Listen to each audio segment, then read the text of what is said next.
তো ভাই গুরু এটা আপনারও নি? জি ভাই, জি আমার গুরু। কতগুলা গুরু আছে কেন? গুরু বর্তমান 6টা গুরু আছে। ও তো অনেকটা গাবি দল আর 2টা দেখা।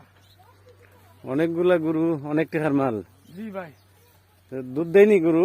দে ভাই একটা গুরু 2 কেজি আর একটা গুরু 2 কেজি, 4 কেজি দুধ দেয়। 4 কেজি দুধ দেয় দৈনিক? জি। আবার আমার আশ আছে। হ্যাঁ, ওই যে ভাই, ওই যে আশ এখানে আশ আছে।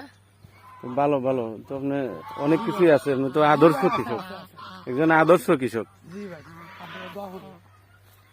ওই যে ভালো। মোহন মাঠে লয়ে যেতেছি, মাঠে নিয়ে আসে দীর্ঘা দিয়ে আমো। না ঠিক আছে, আপনি একজন আবার গুরু। আদর্শ কৃষক, স্বাবলম্বী কৃষক। 4 কেজি দুধ দেয় দৈনিক, তো 400-500 টাকার দুধই বেচতে পারেন। জি জি ভাই, আবার ওই যে মনে করেন এই আমরা বছরে 2টা ঈদ আসে না, ঈদ আসলে বাদে ওই যে 2টা বড় গুরু আছে না দেখা, হ্যাঁ, এই একটা গুরু মনে করেন 2টা গুরু বিক্রি করবো আর 2টা গুরু বিক্রি হয়ে দেবো, মানে আরো লাভবান হবো। ভালো।